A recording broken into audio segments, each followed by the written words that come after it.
Sister Carrie, published in 1900, is one of the pioneering novels of American naturalism, written by Theodore Dreiser. It tells the story of a young woman named Caroline Meeber, or Carrie, who leaves her rural home in Wisconsin and moves to Chicago in search of a better life. The novel focuses on Carrie's rise from a poor and inexperienced country girl to a successful actress, paralleled by the downfall of George Hurstwood, a wealthy man who falls in love with Carrie and makes increasingly poor decisions that ultimately lead to his ruin. The novel delves deeply into themes such as ambition, desire, social mobility, and the relentless forces of urbanization and modern life. Dreiser's portrayal of Carrie's unrelenting pursuit of material wealth and social standing, as well as Hurstwood's decline, sheds light on the harsh realities of the American dream, depicting a society driven by desire and materialism. Sister Carrie presents a clear-eyed, often brutal view of life, highlighting the social inequalities and the moral ambiguity of human actions, particularly in the context of industrialized America. Carrie's arrival in Chicago. The novel opens with Carrie Meeber, an 18-year-old girl, on a train to Chicago. Leaving behind her rural home in Columbia City, Wisconsin, she dreams of finding success and opportunity in the big city. Carrie is naive, with little understanding of the complexities and difficulties of urban life, but she is filled with hope. In Chicago, she stays with her sister Minnie and Minnie's husband, Sven Hansen, who lead a modest and frugal existence. Carrie's initial excitement quickly fades as she faces the harsh realities of her new life. Chicago is an unforgiving place for a young, inexperienced woman like Carrie.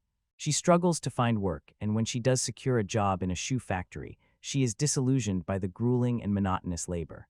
The wages are low, and the working conditions are brutal, which contrasts starkly with the vibrant and glamorous life she imagined before coming to the city. Carrie meets Drouet. Carrie's fortunes change when she meets Charles Drouet, a charming and flashy traveling salesman. Drouet, who is drawn to Carrie's youthful beauty and innocence, begins to court her, taking her out to dinner and buying her gifts. He offers her a vision of the good life, filled with nice clothes, social outings, and luxury, things Carrie desperately desires but cannot afford on her factory wages. Although Carrie initially feels guilty for accepting Drouet's attention and gifts, she is increasingly swayed by the allure of material wealth and social status. Eventually, Carrie moves in with Drouet, becoming his mistress and leaving her sister's cramped apartment. Although Carrie feels some moral hesitation about her relationship with Drouet, she is more captivated by the comforts and luxuries he provides. She is willing to sacrifice her moral qualms for the sake of upward mobility and the pleasures of urban life. This moment marks a key shift in Carrie's character. Her innocence begins to give way to a more pragmatic understanding of the world and the sacrifices required for success. George Hurstwood's infatuation. George Hurstwood is a wealthy, middle-aged manager of a successful bar in Chicago.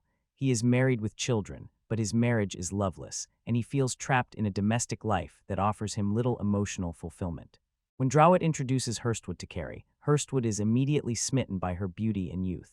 Unlike Drouet, who is more superficial in his affection for Carrie, Hurstwood's infatuation runs deeper, as he views her as a means of escape from his stifling domestic life. Hurstwood begins to court Carrie behind Drouet's back, and Carrie is drawn to his charm and sophistication, which far surpass Drouet's. Hurstwood's wealth and social standing are appealing to Carrie, and she begins to fall for him despite knowing that he is married.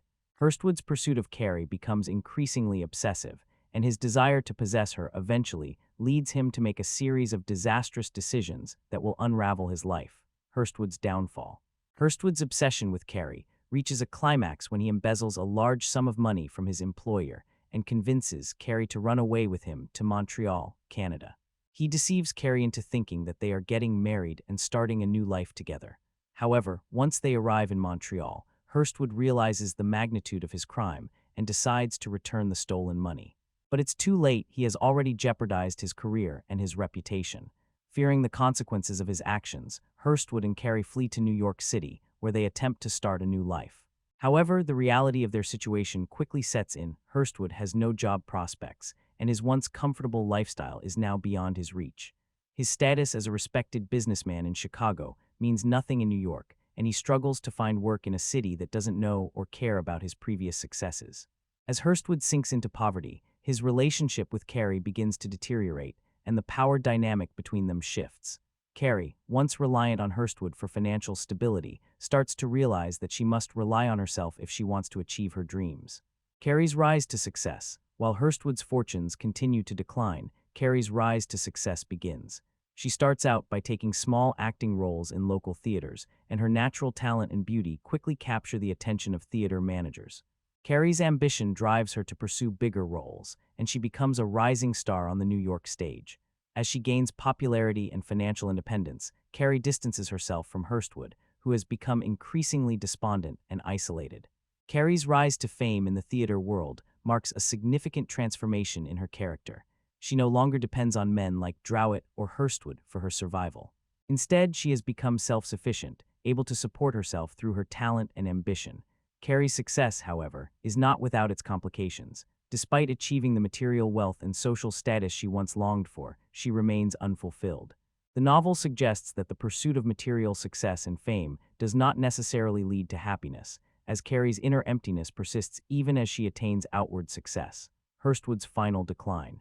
As Carrie's star continues to rise, Hurstwood's life spirals further into despair. Unable to find steady work and losing his social standing, he becomes increasingly depressed and withdrawn. His once confident and commanding presence is reduced to a shadow of his former self. Hurstwood's pride prevents him from asking Carrie for help, and he begins to live off the small savings they have left, which quickly dwindles. Hurstwood's descent into poverty culminates in his eventual homelessness.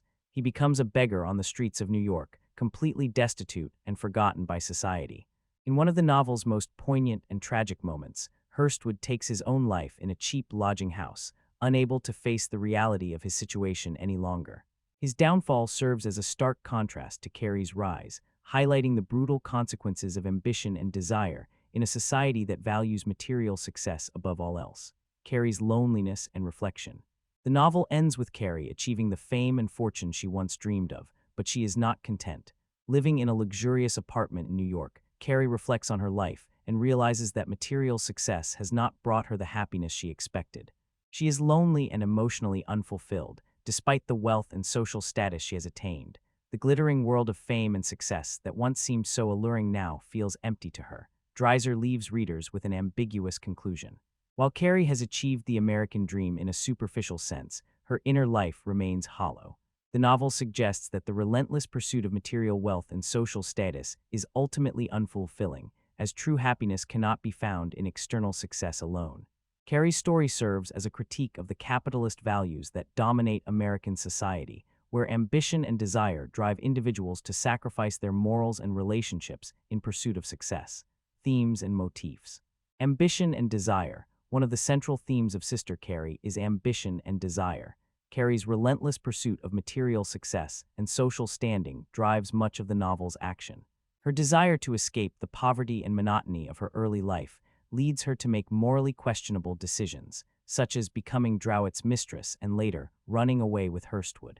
However, Carrie's ambition is also what enables her to rise to fame and achieve financial independence. Dreiser presents ambition as a double-edged sword. It can lead to success, but it can also result in moral compromise and personal unhappiness.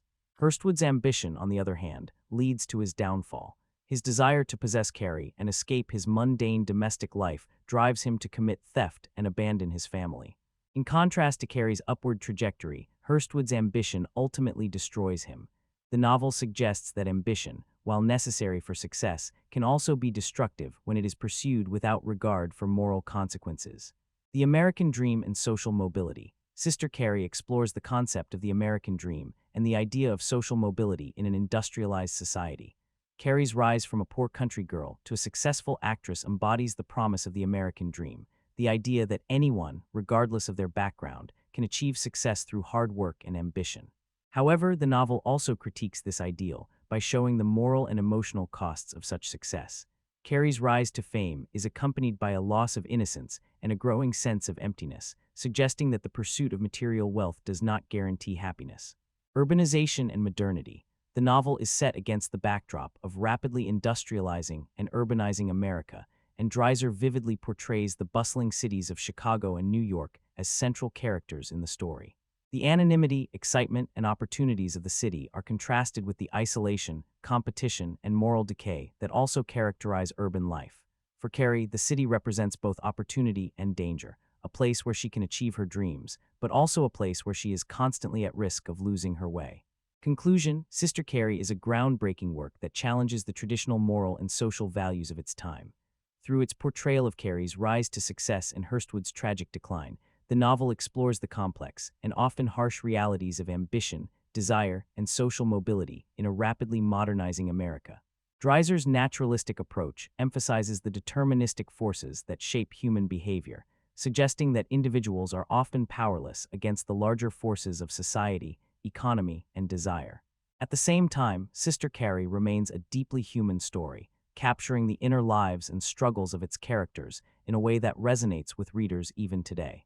Carrie's journey from innocence to experience, and her ultimate realization that material success does not bring true happiness, is a powerful commentary on the nature of the American dream and the costs of modernity. Created for Squeeze That Book channel, please subscribe to follow new videos and leave a comment with your thoughts about the book.